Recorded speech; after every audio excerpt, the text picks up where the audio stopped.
चौधरी चरण सिंह जी को नमन करती हूँ और मैं आभार व्यक्त करना चाहूँगी, आपने मुझे बेसिक शिक्षा मंत्री जी से प्रश्न पूछने का अवसर दिया। अध्यक्ष जी, मेरा प्रश्न जो था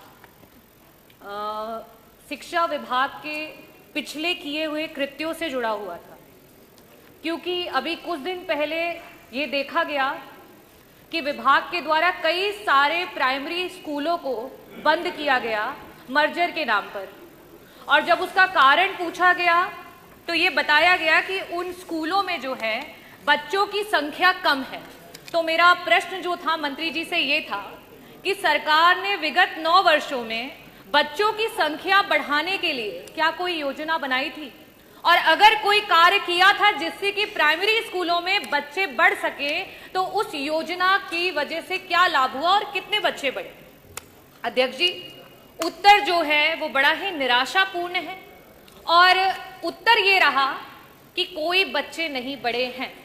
और योजना का क्योंकि मंत्री जी ने जिक्र नहीं किया, इसका मतलब कि सरकार ने कोई योजना बनाई ही नहीं कि सरकारी स्कूलों में जहां गरीब के बच्चे पढ़ते हैं, जहां पीडीए के बच्चे पढ़ते हैं, वहां उनको अच्छी शिक्षा दी जा सके।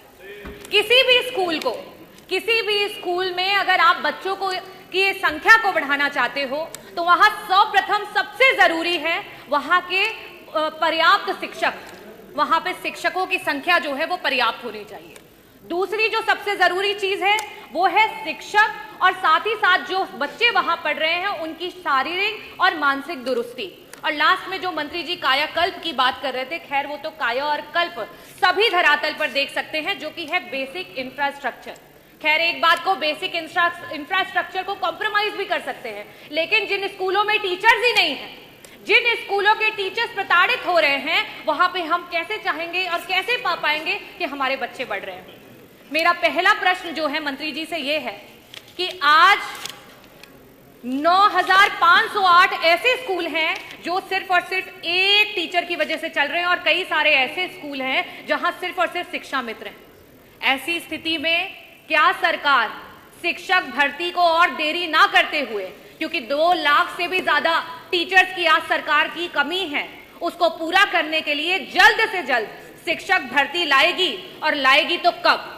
और साथ ही साथ जो हमारे शिक्षा मित्र उतना ही काम कर रहे हैं और उनके पास जो है टेट क्वालिफाइड है, उनका समायोजन करने या उनका मानदेय जो है उसको बढ़ाने के लिए सरकार कब विचार करेगी?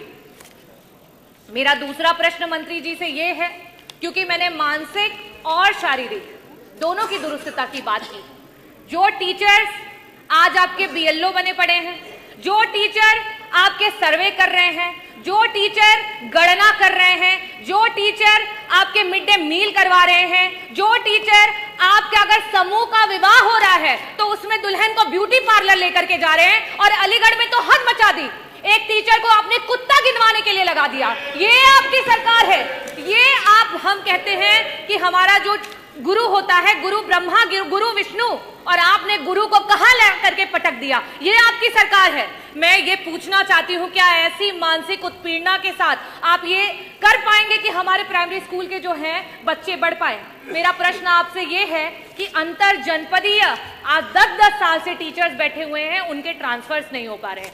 ऐसी स्थिति में क्या सरकार, जो हमारे टीचर्स हैं 1,86,000 ऐसे टीचर्स हैं जो कि टेट के बिना ही उनको नौकरियां मिली, आज उनके ऊपर टेट की मार आ गई है। क्या सरकार उस टेट से उनको मुक्ति दिलाएगी? क्या सरकार अंतर जो आपके जनपदीय ट्रांसफर्स है उनकी बात करेगी? और जिस तरीके के व्यवहार को सरकार टीचर्स के साथ कर रही है, क्या उस पर रोक लगाएगी? और साथ ही साथ 35 टीचर और शिक्षा मित्र जो हैं वो मौत की घाट उतर गए। बीएलओ के रूप में वो काम कर रहे थे और उन्होंने आत्महत्या कर ली।